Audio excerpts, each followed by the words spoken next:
Hello friends, welcome to neutral life Tamil. வாயு தொல்லை வந்தாலும் பிரச்சனை, வரலனாலும் பிரச்சனை. சில பேருக்கு சாப்பிட உடனே வாயு தொல்லை அதிகமாயிடும். கல்யாண வீட்டுக்கு போனா, விருந்துக்கு போனா, நம்மளுக்கு பிடிச்சதை சாப்பிட முடியலன்னு நினைக்கிறவங்க எல்லாருமே பெரும்பாலும் வாயு தொல்லையால கஷ்டப்படுறவங்களா தான் இருப்பாங்க. இதற்கு நிறைய மருந்து மாத்திரைகள் சாப்பிட்டாலும் பலன் என்னவோ தற்காலிகமா தான் இருக்கும். ஆனா இந்த வாயு தொல்லையை சரி செய்ய எளிமையான இயற்கை வைத்தியம் இருக்கு. நம்ம வீட்டுல இருக்க பொருட்களை வச்சு இந்த கேஸ் பிரச்சனையை ஈஸியா சரி செஞ்சிடலாம். ஸோ வாயு தொல்லையை போக்க எளிமையான வீட்டு வைத்தியத்தை பத்தி பார்க்கலாம். வாங்க வீடியோக்குள்ள போலாம்.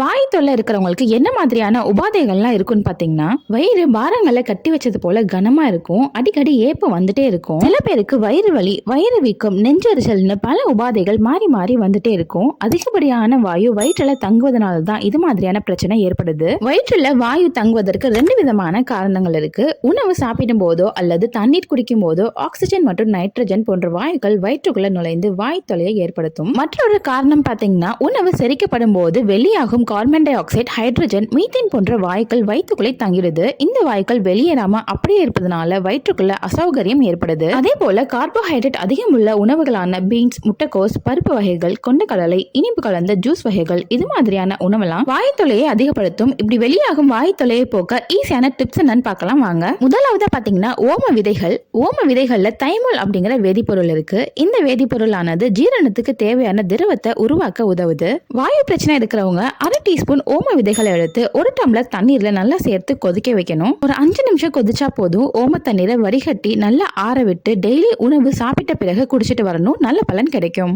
இரண்டாவதா பாத்தீங்கன்னா ஜீரக தண்ணீர். ஜீரகம் வாயு தொல்லையை போக்க சிறந்த மருந்து. ஜீரகமானது உமிழ் நீரை அதிகமா சுரக்க செய்து உணவை எளிதா ஜீரணிக்க உதவுது. இதனால வாயு தொல்லை ஏற்படாமல் தடுக்க முடியும். இதுக்கு 1 டேபிள் ஸ்பூன் ஜீரகத்தை 2 கப் தண்ணீர்ல சேர்த்து 10 இருந்து 15 நிமிஷம் கொதிக்க வைக்கணும். கொதிக்க வச்ச தண்ணீரை ஒரு பாத்திரத்துல வடிகட்டி வச்சுக்கோங்க. டெய்லி காலையில இருந்து இரவு வரை நீங்க ஒவ்வொரு உணவு உட்கொண்டதுக்கு அப்புறமாவும் இந்த ஜீரக தண்ணீரை வெறும் 200 ml குடிச்சிட்டு வந்தாலே போதும். வாயு தொல்லை சீக்கிரமே நீங்கிடும்.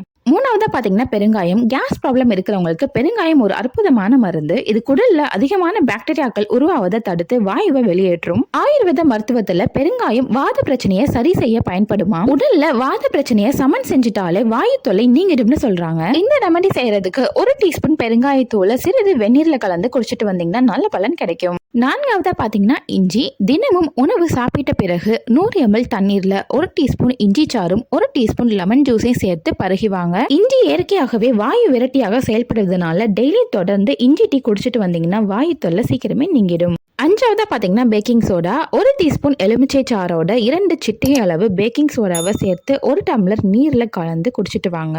இந்த தண்ணீரை உணவு சாப்பிட்டதுக்கு அப்புறமா தான் குடிக்கணும். இப்படி குடிச்சிட்டு வருவதனால வயிற்றுல தேங்கி இருக்க கேஸ்லாம் சீக்கிரமே வெளியேறும். வாயு தொல்லையினால ஏற்படுற அதிகமான ஏப்பம், வயிறு வலி, வயிறு வீக்கம் போன்ற உபாதைகளும் கட்டுப்படும்.